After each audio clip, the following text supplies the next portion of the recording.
Hi guys! So for today's mini vlog, panibagong araw, panibagong ganap na naman ang nangyari sa buong maghapon. Just keep on watching!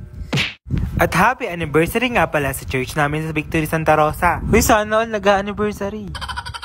At di nga pala ako nakabili ng pa-t-shirt dyan sa simbahan namin guys. At nagustuhan ko nga din pala yung pa-t-shirt nila. At eto nga palang clip na to ay puro kaganapan lang sa simbahan namin. At yung mga ginawa namin pagkatapos nga ng church. At 3 days left na nga pala akong di nakakapag-upload ng vlog dahil kakatapos nga lang ng exam namin. Sobrang busy nga pala sa school namin guys. Puro review kami at puro exam. At thanks to God nga dahil naipasa ko naman yung exam namin guys. At eto nga pala, montage nga lang pala ng mga kaganapan namin habang nagpo-praise and worship.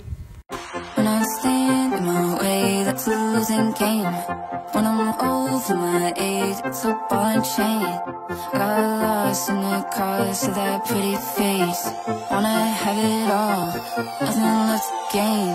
It's like I don't know where the blame goes, but I put it on the table, it's already paid for. I see the way up when I'm looking down on friends who were there when I came up. If I had it all,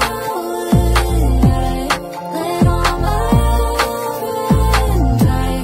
Give it up to my own dreams die. If I lost it all, I'd keep myself up at night.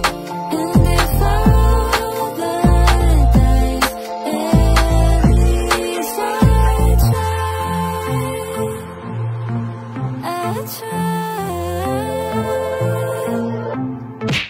At fast forward nga ay natapos na nga yung church namin dito at magpapamigay daw yung simbahan namin sa mga empleyado dito sa City Mall ng mga Jollibee. At ayan nga guys, sa mga taga Santa Rosa, inihikayat ko kayo na mag-church dito sa City Mall, Victory Santa Rosa. Dahil mas maganda na yung spiritual health mo ay healthy. At fast forward nga guys, bumili nga lang kami dito ng Jollibee dahil nagugutom na nga din kami.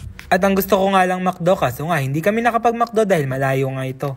Dahil grabe talaga yung laki ng mga chicken joy dun sa McDo. Pero nga, no cheese kami, dito na kami sa Jollibee. At comment down below nga kayo kung na-miss nyo nga yung mga vlogs ko. Dahil this past few days, sobrang stressing nga ng mga nangyayari sa akin guys. Sobrang daming formula at solution nga na ginagawa namin at nagkakabisado pa nga kami ng ECDIS. At ginagabi na nga din ako sa pag-uwi dahil sobrang daming ang ginagawa naming assignment. Kasama ko lang pala sa Ate JB, si Mika, saka si Kuya Jerome dito guys. At sobrang babait nga pala ng mga kaibigan ko na yan. At sobrang sarap nga sa feeling na kasama mo yung mga kaibigan at family mo nagpa-praise and worship kay God. Uy, sana all may pa-t-shirt, Tribes Beyond. At guys, pasensya nyo talaga, ang daming nakamiss ng mga vlog ko dahil sobrang busy talaga guys eh. At yung clip na to, magpapamigay na kami ng Jollibee sa mga nagtatrabaho dito sa City Mall.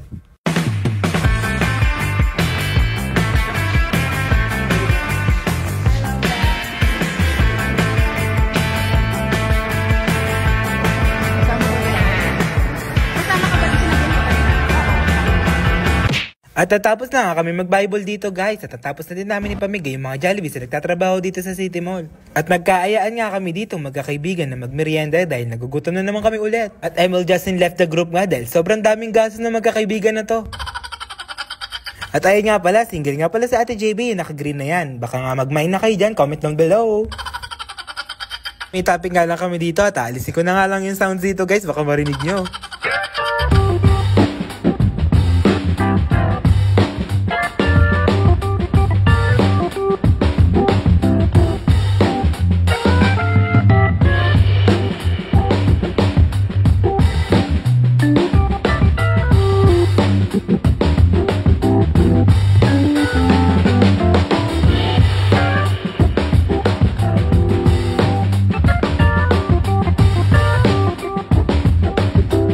Joke lang guys, wala talaga kaming topic at binibisit lang namin dyan sa Ate JB. Thank you for watching!